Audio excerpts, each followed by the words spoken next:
طارق مسعود کی آواز، طارق مسعود وائس۔ بعض لوگ کہتے ہیں صبح 9 بجے سے پیاس لگنا شروع ہوتی ہے تو سارا دن کیسے گزرے گا؟ دیکھو میرے بھائی، کم ہمتی یہ بری چیز ہے، کچھ بھی نہیں ہوگا، کوئی نہیں مرے گا انشاءاللہ اتنے آرام سے۔ کچھ تھوڑا سا برداشت کرنا سیکھیں۔ یہ کوئی مردانگی نہیں ہے کہ آپ کو پیاس لگنا شروع ہوئی تو اب پریشان ہو رہے ہیں کہ میں کس طرح توڑ دوں، کوئی بہانہ کر لوں، کوئی کیا کر لوں۔ کم ہمت آدمی دنیا میں کسی بھی کام کا نہیں ہوتا، نہ کم ہمت مرد اور نہ کم ہمت عورت۔ بعض خواتین پریشان ہوتی، بہت سخت روزہ لگ رہا ہے، بڑی مشکل، کل نہیں رکھیں گے، آج کیا کریں، سارا دن کیسے گزاریں۔ یاد رکھو، اپنے ضمیر کو مردہ کر کے زندگی گزارنے والا آدمی کبھی سکون میں نہیں ہوتا۔ غیرت پر اگر سودا کر لو نا، سمجھوتا کر لو، وقتی مزہ بہت ہے مگر اللہ زندگی کا حقیقی سکون چھین لیتے ہیں۔ جب اللہ نے کہہ دیا فمن شہد منکم الشہر فلیصم، جب رمضان کا مہینہ آئے گا تو تمہیں روزہ رکھنا پڑے گا۔ جب کہہ دیا تو پیاس زیادہ لگ رہی ہے، کم لگ رہی ہے، بوریت ہو رہی ہے، مزہ آ رہا ہے، نہیں آ رہا، آپ کو روزہ رکھنا پڑے گا۔ نہیں رکھو گے تو یاد رکھو یہ اسلام کا رکن ہے، جہنم کی آگ کے لیے تیار ہو جاؤ۔ پھر اس اللہ کو یہ حق حاصل ہے کہ جو پورے سال کھلاتا پلاتا ہے، رزق دیتا ہے، وہ ایک مہینہ اپنے بندوں سے مطالبہ کر سکتا ہے کہ میری خاطر دن میں کھانا پینا چھوڑ دو۔ روزے تو اصل نام ہی مشقت اور محنت کا ہے۔ لوگ کہتے ہیں سردی میں رکھ لیں گے، بھائی اللہ تعالیٰ نے گرمیوں میں کیوں رکھ دیے پھر روزے؟ یہ اسلامی جو سال ہے نا، ان میں ایک بڑی حکمت کیا ہے کہ یہ سردی سے گرمی اور گرمی سے سردی کی طرف یہ مہینے کھسکتے رہتے ہیں، تاکہ ایک شخص کی زندگی میں نہ تو ہمیشہ گرمیوں کے روزے آئیں اور نہ ہمیشہ سردیوں کے۔ یہ بڑی حکمت ہے اس میں۔ اللہ چاہتے تو انگریزی حساب سے بھی روزے فرض کر سکتے تھے نا، بھائی اللہ میاں چاہتے تو کہتے جون کے روزے رکھا کرو، تو پاکستان والوں کا بیڑا غرق ہو جاتا، اور آسٹریلیا والے وہ بالکل اپوزٹ موسم ہوتا ہے جون میں، وہ پورے زندگی مزے میں رہتے، اور ہم پوری زندگی گرمیوں کے روزے رکھتے۔ اور جن ملکوں میں جون کے مہینے میں لمبے دن ہوتے ہیں ان کا بھی بیچاروں کا بیڑا غرق ہو جاتا، ساری زندگی ان کو 20-20 گھنٹے کے روزے رکھنے پڑتے۔ آپ ڈائری لے کے بیٹھا کریں کلپ بنانے پر، جب بھی کوئی ایک ٹاپک ہوتا ہے نا، وہ ٹاپک بعض بڑے اہم ہوتے ہیں، وہ ذہن سے نکل جاتا ہے، کیا بولا تھا کیا نہیں تھا۔ تو یہ بعض موضوعات بڑے اہم ہوتے ہیں، اس پہ وہ بنتا ہی نہیں، اور لوگوں نے میرے بیانات سے الٹے سیدھے اوٹ پٹانگ چیزوں پہ کلپ بنا کے ڈالے ہوئے ہوتے ہیں۔ تو یہ حکمت کیا ہے؟ اب ناروے میں 19-20 گھنٹے کا روزہ چل رہا ہے، لیکن اتنے ٹف ہوتے، لیکن جہاں ان کے روزے 20-20 گھنٹے کے ہوتے ہیں، وہیں 18 سال کے بعد 4-4 5-5 گھنٹے کے روزے ہوتے ہیں پھر وہ۔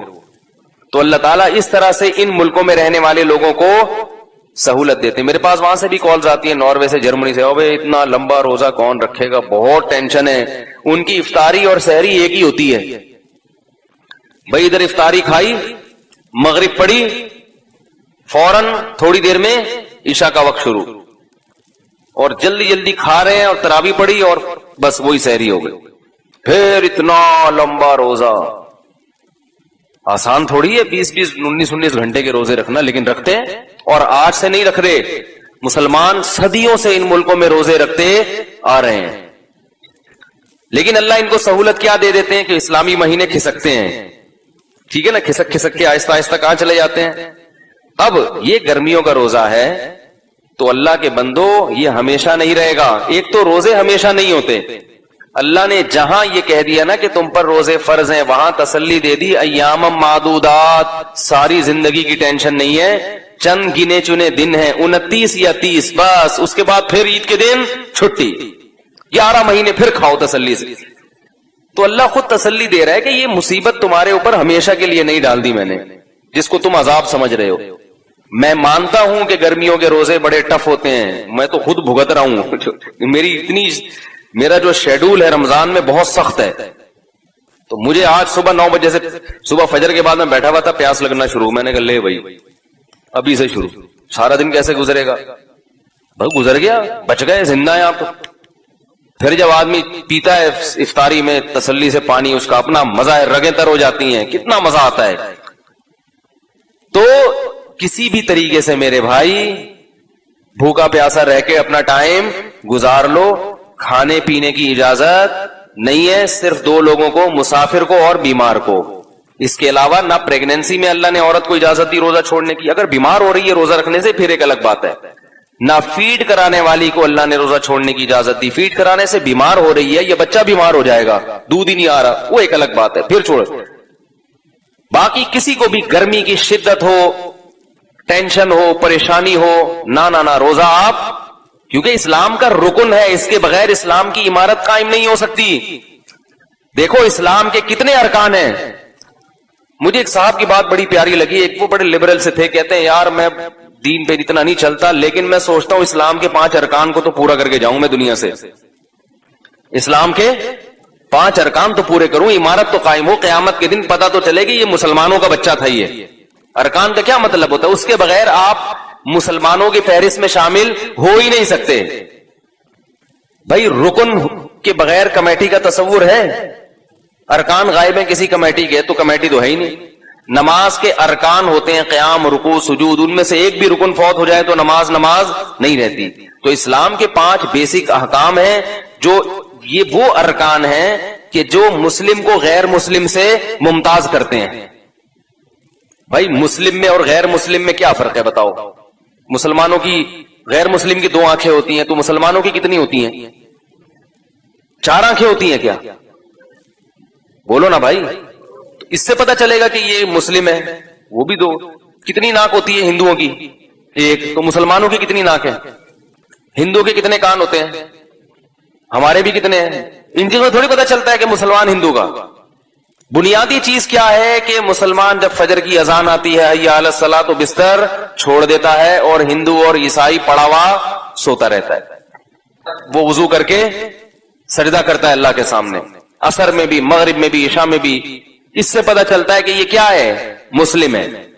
اسی طرح مسلمان پوری زندگی میں 1 مرتبہ لازمی بیت اللہ کی زیارت کرتا ہے, زندگی میں 1 مرتبہ. کتنا آسان بنایا اللہ نے دین کو, اگر وہ بھی پیسے ہیں جیب میں.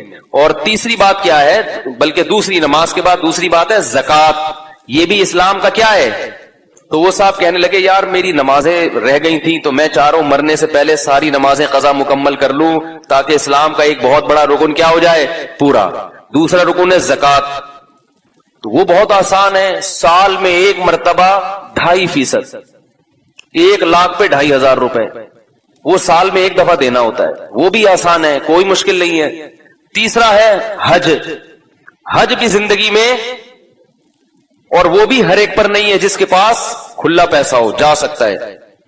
زکات بھی ہر ایک پر نہیں ہے, تو صرف نماز ہر ایک پر ہے اور روزہ ہر ایک.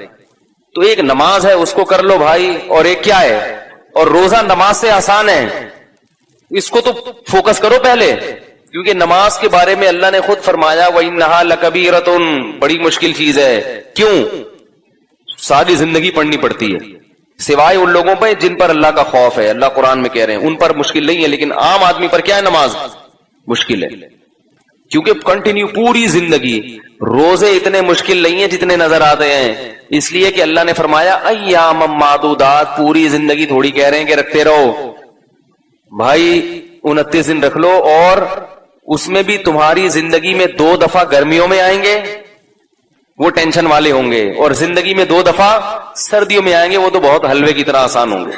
دسمبر کے روزے بھی ہم نے رکھے ہیں, پتہ ہی نہیں چلتا تھا. اتنی لمبی راتیں ہوتی تھیں کہ آپ نے جناب صبح 6:45 بجے تو 6:15 بجے تک تو سحری چل رہی ہے, 6 بجے سے لے کے شام 6 بجے پھر افطار ہو گیا. 12 گھنٹے کا روزہ, وہ بھی ٹھنڈا ٹھاٹ, اور پھر شام 6 بجے سے لے کے صبح 6 بجے تک 12 گھنٹے ہیں آپ کے پاس کھانے کے. ہمیں یاد ہے ہم تراویح سے 8:45-9 بجے فارغ ہو جاتے تھے, اس کے بعد پھر کھاتے رہو, اور سردی میں کھانے کا بھی مزہ آتا ہے, وہ تو پتہ ہی نہیں چلتا تھا. تو زندگی میں 2 مرتبہ کیا ہوتا ہے, رمضان آپ کی زندگی میں گرمیوں میں یعنی 2 مرتبہ کا مطلب یہ کہ 2 ایسے موقع ملتے ہیں جس میں رمضان چند سال تک بولو بھائی گرمیوں میں آتے ہیں. اور ابھی کتنے آدھے تو ہو گئے نا ابھی وہ ہماری زندگی میں جو آنا تھا. اب صرف 6 سال مزید گرمیوں میں آئے گا. 6 سال برداشت کر لو, اس کے بعد پھر ٹھنڈ میں آنا مارچ میں, 6 سال کے بعد مارچ میں آنا شروع ہو جائے. وہ بالکل معتدل ہوں گے. اور 9 سال کے بعد خاندانی سردی, پھر پتہ ہی نہیں چلے گا روزے کا. کتنا آسان اللہ نے رکھ دیا, ہمیشہ کے لیے جون جولائی کے نہیں رکھے. 36 سال کے بعد روزہ ریپیٹ ہو جاتا ہے, سمجھ رہے ہو, 36 سال کے بعد اسی موسم میں آتا ہے جس میں 36 سال پہلے آیا تھا. تو انسان کی زندگی میں 36 سال 2 دفعہ ہی آتے ہیں, وہ بھی بشرطے کہ ہم میں سے ہر شخص کے مقدر میں زندگی ہو, ورنہ کوئی پتہ نہیں آخری رمضان ہو کون بچے گا کون مرے گا. تو اس لیے ہمت کم ہمتی. مجھے بہت غصہ آتا ہے جب ہٹے کٹے لوگ کہہ رہے ہوتے ہیں یار برداشت نہیں ہو رہا میرے سے, برداشت نہیں, تھپڑ مارو جا کے کم وقت کو, کم ہمت ہو گئے ہیں بالکل ہی. کچھ نفس کے خلاف اور کچھ اپنی خواہشات کے خلاف کرنے کی قوت ہی ختم ہو گئی ہے. کیا کرو گے دنیا میں, سروائیو کیسے کرو گے؟ انسان کو دنیا میں کچھ بھی کرنے کے لیے نا اپنی خواہشات کو قربان کرنا پڑتا ہے. ساری خواہشات کسی کی بھی پوری نہیں ہوتی. اس لیے ہمت کر کے روزے رکھیں, دل لگے نہ لگے. میں بار بار کہتا ہوں کچھ بھی نہیں ہوتا, پڑ جاؤ آرام سے, کروٹیں لیتے رہو, ٹھنڈے پانی سے نہاتے رہو, بیٹھے رہو, مری چلے جاؤ. اگر اللہ نے پیسہ دیا ہے, کہاں جا کے, بہت سے لوگ پنجاب کے پیسے والے ہیں لیکن رمضان کے روزے نہیں چھوڑتے, تو وہ کہاں چلے جاتے ہیں, مری چلے جاتے ہیں. ٹھیک ہے اللہ نے اگر پیسہ دیا, لیکن روزہ چھوڑنے کی میرے بھائی اجازت, نہ چھوڑنے کی نہ توڑنے کی. سستی نہیں کرنی ہے اس میں. رہا یہ مسئلہ کہ مزدور کیسے رکھے گا, یہ مسئلہ میں بار بار بتا چکا ہوں. تو ایک عالم مزرن, میں نے یہ 2-3 دن سے تھوڑا سا یہ کلپ دیکھے, یہ جو لائیو شو چلتا ہے نا ڈاکٹر عامر لیاقت صاحب کا, اس میں کچھ علماء بیٹھے ہوئے ہوتے ہیں آپس میں بحث. اس میں ایک عالم یہ کہہ رہے تھے کہ مزدور کے لیے جو ہے نا سخت مجبوری ہے تو روزہ چھوڑنا جائز ہے. اور ایک مولوی صاحب کہہ رہے تھے نہیں مزدور روزہ نہیں چھوڑ سکتا. تو دوسرے نے کہا کہ یہ جو مولوی صاحب کہہ رہے ہیں نا جو مزدور روزہ نہیں چھوڑ سکتا, یہ ایئر کنڈیشن روم میں بیٹھ کے کہہ رہے ہیں, یا ذرا اس مزدور کی جگہ جا کے کھڑے ہوں پھر یہ فتویٰ دیں. تو یاد رکھو ایئر کنڈیشن روم میں بیٹھ کے بھی وہی بات کی جائے گی جو شریعت کی ہے, اور دھوپ میں بیٹھ کے بھی وہی بات کی جائے گی. جو کوئی مفتی ایئر کنڈیشن روم میں بھی بیٹھا ہو تو وہ یہ فتویٰ نہیں دے سکتا کہ مزدور روزہ چھوڑ سکتا ہے. مزدور کو روزہ چھوڑنے کی اجازت نہیں ہے, کیونکہ یہ اللہ کا قانون ہے, اور اللہ نے یہ عرش پہ بیٹھ کے قانون بنایا ہے, اور محمد صلی اللہ علیہ وسلم کا یہ قانون ہے. مفتی چاہے اے سی میں بیٹھے, گدے پہ بیٹھے, ٹھیک ہے, وہ اپنی طرف سے مزدور کو رعایت, کیونکہ روزہ مزدور مفتی صاحب کے لیے نہیں رکھ رہا, کس کے لیے رکھ رہا ہے؟ تو لوگوں کے اوٹ پٹانگ کمنٹس ہوتے ہیں. تو ایک مولوی صاحب یہ کہنے لگے کہ بھائی جب نبی صلی اللہ علیہ وسلم نے سفر میں صحابہ کو ایک موقع پہ روزہ توڑنے کا حکم دیا, جہاد کا سفر تھا, بے ہوش ہو رہے تھے صحابہ, تو آپ نے سب کو حکم دے دیا روزہ توڑ دو, خود بھی آپ نے پیالہ پیا, اور پھر بھی جنہوں نے روزہ رکھا تو آپ نے فرمایا کہ آج کے دن جنہوں نے روزہ توڑا وہ زیادہ اجر ملا, اور جنہوں نے رکھا ان کو اجر کم ملا. تو جب اس موقع پہ نبی نے اجازت دے دی تو اس کا مطلب ہے کہ اتنی ٹینشن اسلام میں بولو بھائی نہیں ہے. تو یہ وہ لوگ ہوتے ہیں جو قرآن و حدیث کی روح کو نہیں سمجھتے. اپنی طرف سے ایسے قیاس کرنا, قیاس کے بھی کچھ شرائط ہیں, اس اصول ہیں جو مدارس میں پڑھائے جاتے ہیں. نبی صلی اللہ علیہ وسلم نے روزہ توڑا ہے سفر میں, سفر میں تو روزہ ویسے بھی واجب بولو بھائی نہیں ہے, اور دوسرا سفر بھی جہاد کا تھا. اگر اس طرح سے معاملہ ہوتا اور صحابہ بے ہوش ہو کے گرنے لگتے, شکست کا اندیشہ تھا. جہاد ایسی چیز ہے جس میں اتنا اس قدر چھوٹ دی گئی ہے کہ اگر دشمن آپ کے مسلمان لوگوں کو قیدیوں کو ڈھال بنا لے تو فقہا کہتے ہیں کہ ان کو بھی قتل کرنا جائز ہے. نہیں یاری بات بھائی, آپ دشمن سے لڑ رہے ہیں میدان جہاد میں, گولیاں چلا رہے ہیں, تیر پھینک رہے ہیں, انہوں نے جو مسلمان قیدی تھے نا وہ اپنے آگے ڈھال بنا دیے. کیا کر دیے؟ ڈھال بنا. اب آپ ان کو کیسے مارو گے؟ لیکن نہیں مارو گے تو فتح کس کی ہو جائے گی؟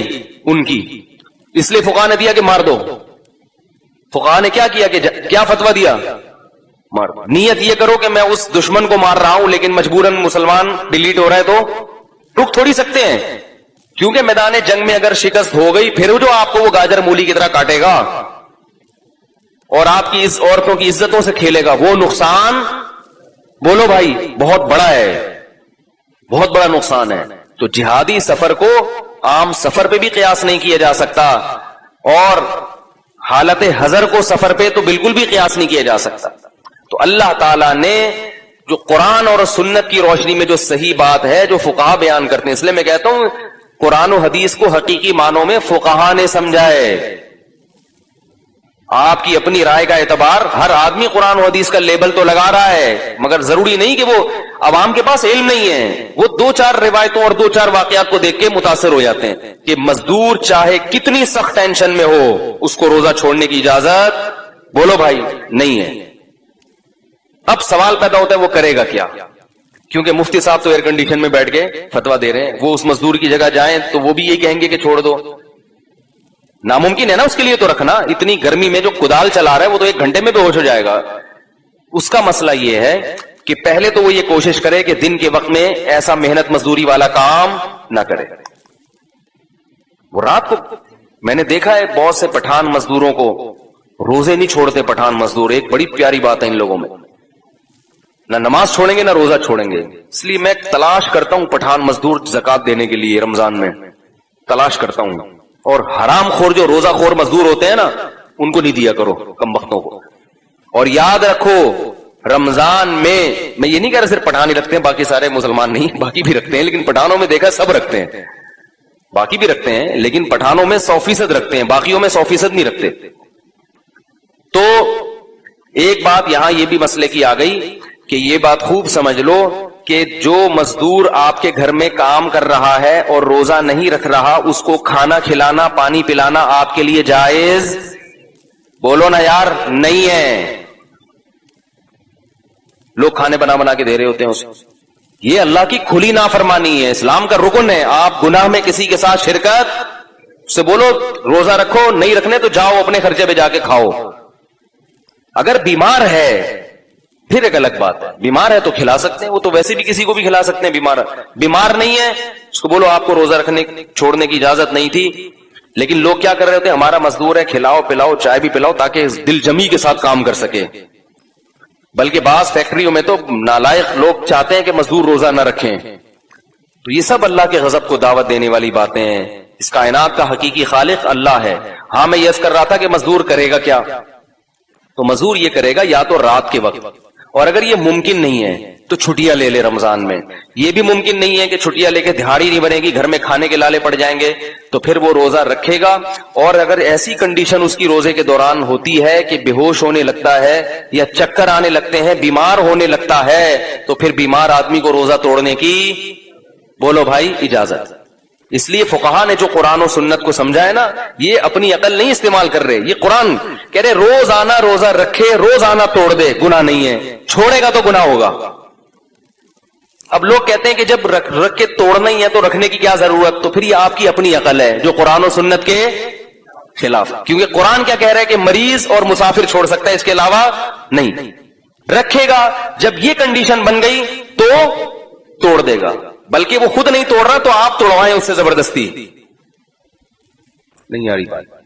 بے شک روزانہ توڑ دے، کوئی حرج نہیں ہے، کیونکہ اس نے یہاں بھی اللہ کے حکم کو فالو کر رہا ہے اور توڑنے میں بھی کس کے حکم کو. کیونکہ بیمار آدمی ہو اور جان پہ بن جائے تو صرف توڑنا جائز نہیں ہے بلکہ توڑنا واجب ہے، کیونکہ جان بچانا پہلے فرض ہے.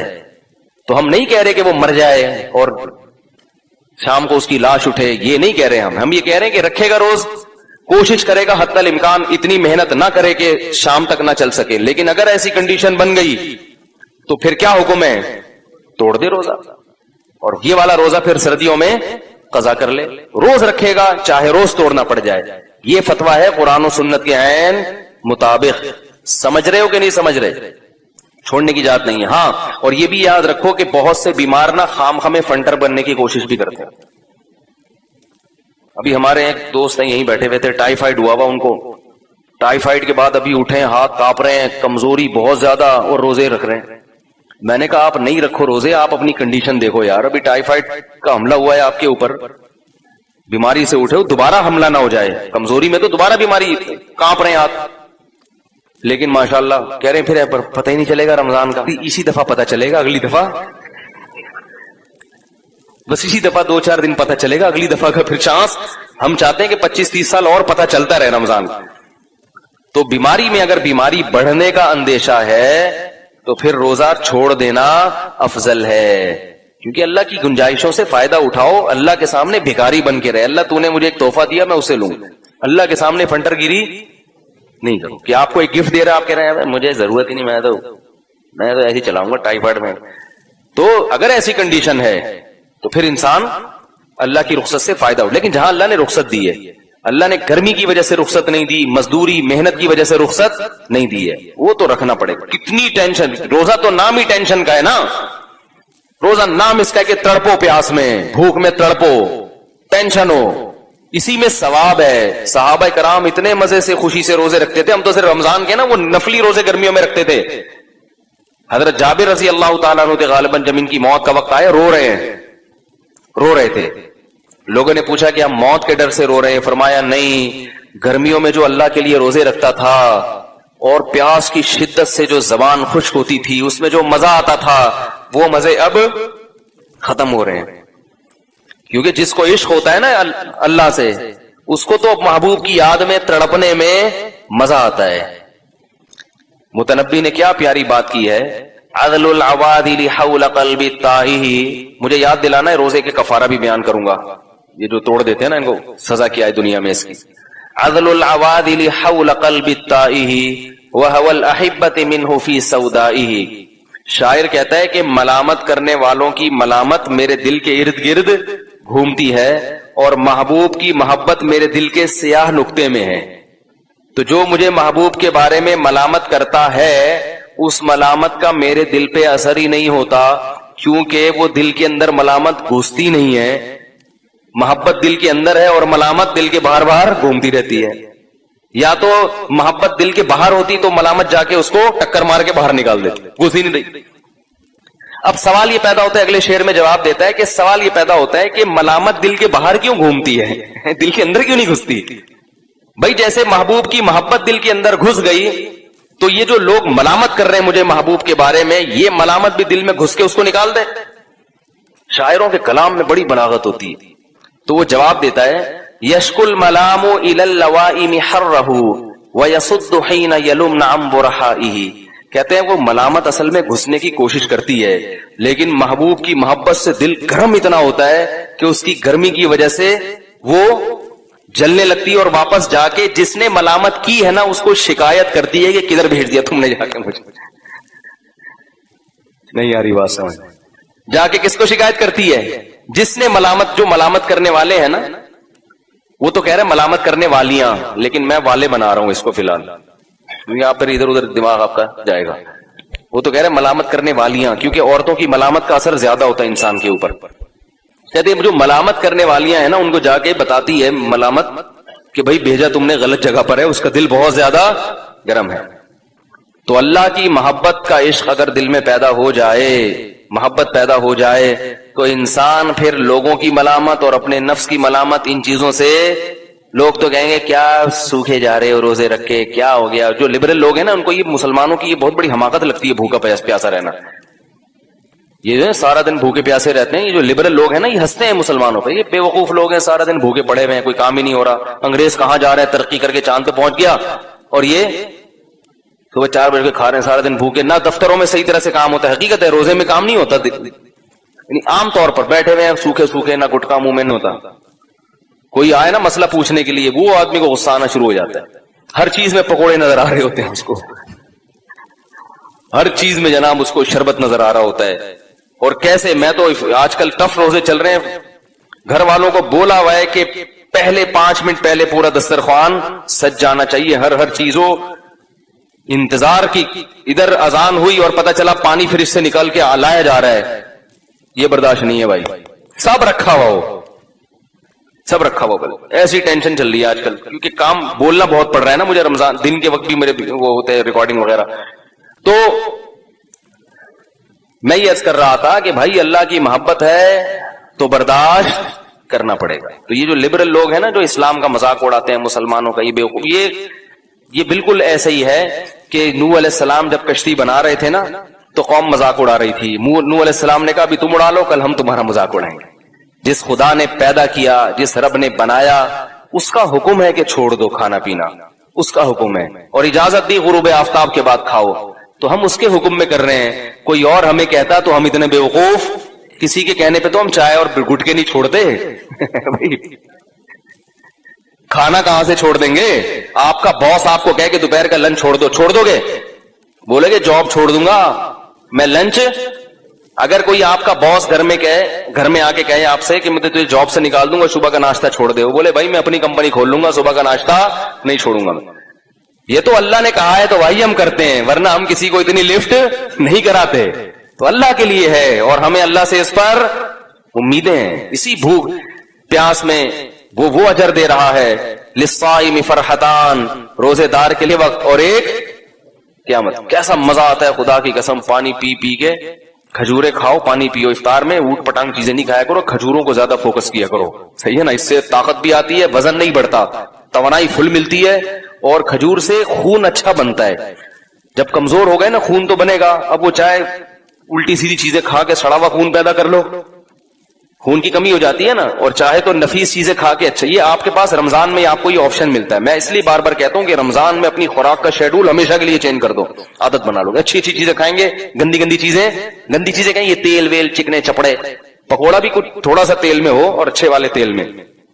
یہ جو بازار کے پکوڑے ہیں نا، یہ اس تیل کو تلچھٹ بنا کے جلا کے 50 لوگوں کو کے پکوڑے اس میں تلے ہوتے ہیں، وہ ڈیزل بن چکا ہوتا ہے. وہ جو بازار میں پکوڑے ہو رہے ہیں، تو اگر کوئی اچھا ہے جاننے والا تو پھر تو ٹھیک ہے. تو یہ جو ایسی چیزیں ہیں نا، ان سے کیا کر لو.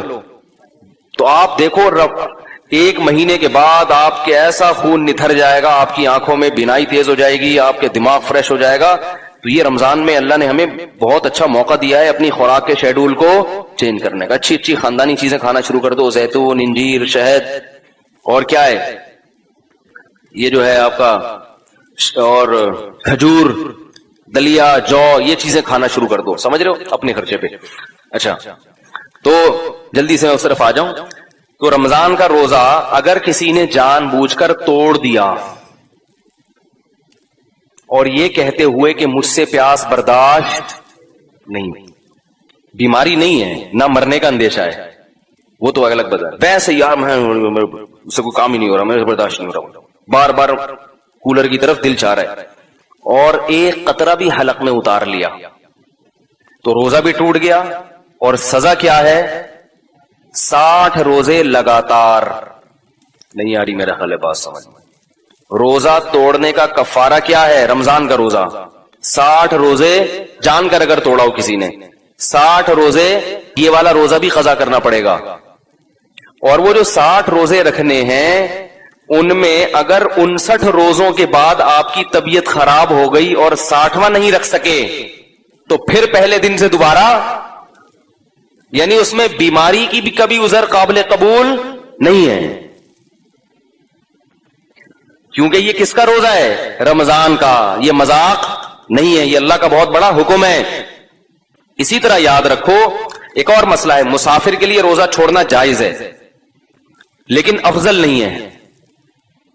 افضل اس صورت میں ہے جب مسافر کو روزہ رکھنا مشکل ہو. یہ جو حدیث میں آتا ہے لیس من البر الصیام فی السفر، سفر میں روزہ نیکی نہیں ہے، یہ اس صورت میں ہے جب سفر میں روزہ رکھنا آپ کو بہت زیادہ مشکل لگ رہا ہے. اگر سفر میں روزہ رکھنا مشکل نہیں ہے، جیسے کہ آج کل اکثر مشکل نہیں ہوتا، جہازوں کا، ٹرین کا، بسوں کا سفر ہے، بڑے آرام سے رکھ سکتے ہیں، تو ایسی صورت میں روزہ رکھنا افضل ہے کیونکہ رمضان کی فضیلت حاصل ہوگی. سمجھتے ہیں کہ نہیں سمجھتے؟ اس میں سستی کاہلی کر کے روزہ نہیں چھوڑنا چاہیے. جائز ہے، بہرحال چھوڑنا نہیں چاہیے. ایک مسئلہ یہ ہو گیا. دوسرا مسئلہ اور اچھی طرح سمجھیں کہ یہ جو مسافر کے لیے روزہ چھوڑنا جائز ہے، یہ اس صورت میں ہے جب سحری کا وقت سفر کے دوران آ جائے.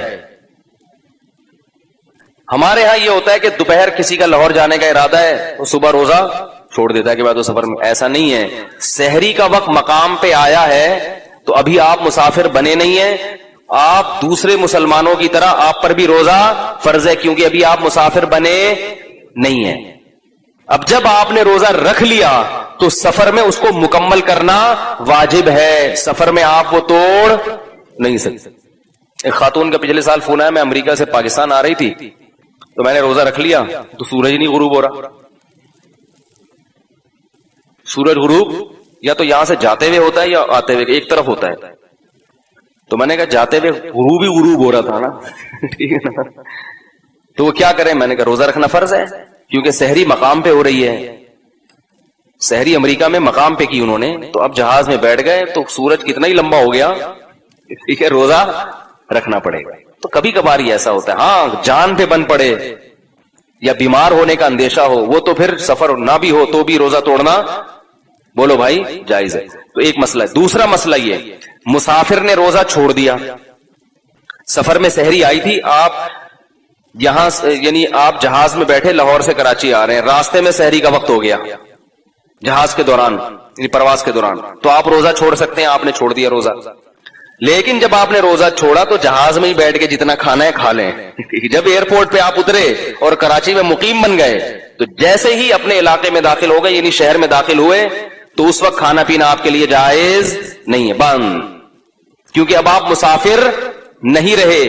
اگرچہ روزہ نہیں ہے لیکن روزے داروں کی طرح آپ کو رہنا پڑے گا, کیونکہ آپ نہ مسافر رہے نہ مریض رہے. تو فمن شہید منکم الشہر, کہ تم میں جو اس مہینے کو پائے گا وہ روزہ رکھے. تو اس کو روزہ رکھنا, اگرچہ یہ شرعی روزہ نہیں ہوگا کیونکہ سحری, کیونکہ وہ تو کھاتے آ رہے ہیں نا, لیکن پھر بھی روزے داروں کی طرح رہنا آپ پر کیا ہو جائے گا, واجب ہو جائے گا. نہیں آ رہی بات؟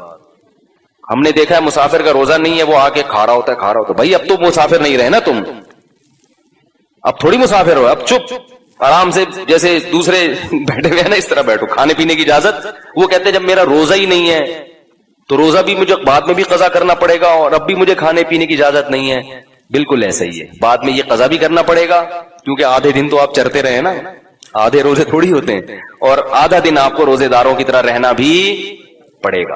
سمجھ رہے کہ نہیں سمجھ رہے؟ تو یہ حکام ہے جن کی لوگ رعایت نہیں کرتے. تو یہ تو خیر آج کا موضوع اسی طرف چلا گیا. اب میں چھوٹی بات کی ہے, آج کل وہ جو لائیو شو میں ہوا نا, وہ عامر لیاقت صاحب کے وہ پڈے بازی ہو گئی.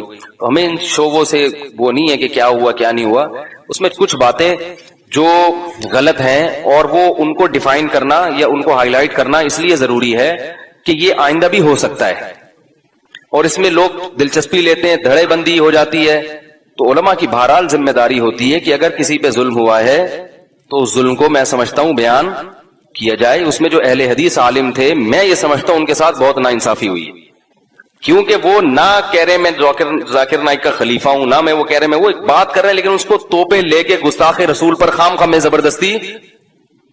تو میں یہ سمجھتا ہوں کہ یہ جن لوگوں نے بھی اس طرح کیا ہے انہوں نے کوئی ذمہ داری کا ثبوت نہیں دیا.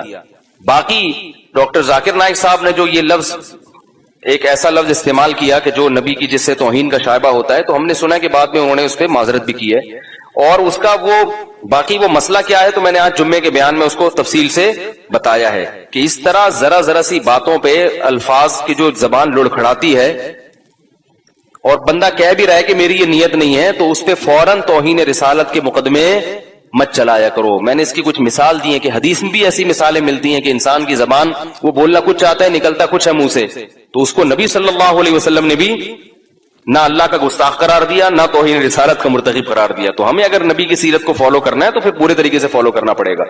تو وہ بڑا ظلم ہوا ہے ان اہل حدیث عالم کے ساتھ.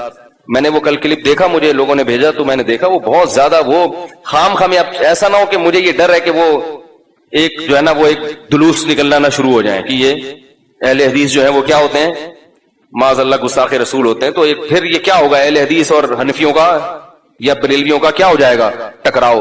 تو ہمارا ملک ابھی اس قسم کے ٹکراؤ کا متحمل بولو بھائی نہیں ہے.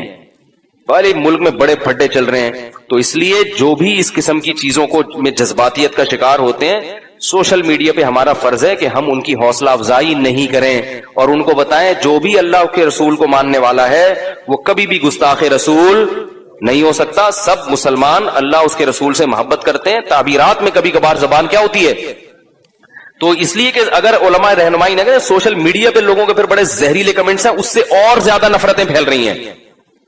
ہر آدمی اپنے ایک فرقے کو لے کے نا اب اس کو موقع مل گیا ہے.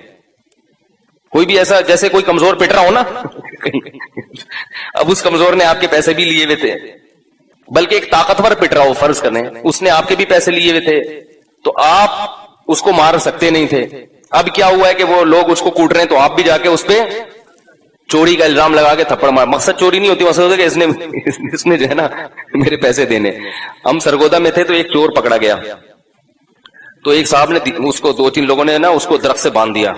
چور بڑا طاقتور تھا. اب لوگوں نے اس کو چانٹے مانٹے مارنا شروع کیے. تو میں چھوٹا بچہ تھا تو میں نے دیکھا پورا محلہ آ کے اپنی چانٹوں کی ٹھڑک وہاں پوری کر رہے ہیں.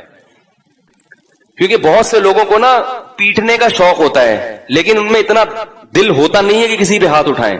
تو سب نے آگے بولا یہ بندہ ہوا ہے, ہاتھ بھی بندے ہوئے ہیں, چوری کی ہے, پٹاخ. دوسرا آ رہا ہے وہ بھی پٹاخ لاتے ہیں گھوسے. تو صاف پتا چل رہا تھا کہ ان کو چوری سے, کیونکہ ان کی چوری تھوڑی کی ہے اس نے, ان کو نہ چوری سے نفرت ہے نہ کوئی چور سے نفرت ہے, بس یہ بھی چاہتے ہیں کہ انگلی کٹا کے ہمارا بھی نام کس میں, شہیدوں میں آ جائے. تو ابھی وہ بیچارے اہل حدیث عالم سے کوئی گڑبڑ ہوئی تو ہر آدمی جو ہے نا رسول اللہ صلی اللہ علیہ وسلم سے عشق کا دعویٰ کر کے ایک بوچھاڑ کر رہا ہے. اس سے خطرہ یہ ہے کہ مسلکی اختلاف کہیں بہت زیادہ بڑھ نہ جائے جس کے مسلمان ابھی تحمل نہیں کر سکتے. جو بھی حق بات ہے اس کو بیان کرنا چاہیے اور اس طریقے سے اس پہ کمنٹس کریں کہ ایک دوسرے کے جذبات, یہ ایسا نہیں ہے جیسا ہم سمجھ رہے ہیں. مسلمان سب اللہ اس کے رسول کے چاہنے والے ہی ہوتے ہیں. تعبیر میں بیچاروں سے کبھی غلطی, جیسے جنید جمشید بیچارے سے ہو گئی تھی. تو یہ بڑا حساس ٹاپک ہے. اللہ تعالیٰ اس امت کو, ابھی وہ سنا کہ اعلان کیا کہ وہ کسی اہل حدیث کو لے گا ہی نہیں چینل میں. عامر لیاقت صاحب نے کوئی اعلان کیا, اس سے اور پھر قواریت بڑھے گی. بھئی جب باقی آ رہے ہیں تو یہ کیوں نہیں آ رہے, شیعہ آ رہے ہیں, بریلوی آ رہے ہیں, دیوبندی آ رہے ہیں, تو وہ کیوں نہیں آ رہے. تو اس سے یعنی یہ ایسا, یا تو یہ کسی کی سازش ہے علماء کو آپس میں لڑانے کے لیے, اور اگر سازش نہیں بھی ہے تو بہرحال اس حرکت سے کون خوش ہو رہا ہے, شیطان. اور نقصان کس کا ہو رہا ہے. میں پہلے ہی اس کا قائل نہیں تھا کہ اس طرح علماء کو بٹھا کے نا مرغوں کی طرح لڑایا جائے آپس میں. یہ فروعی مسائل مدرسوں میں ہونے چاہیے, اور اگر بحث ہو بھی رہی ہے تو ایک دوسرے کے احترام کے ساتھ تمیز کے دائرے میں ہونی چاہیے.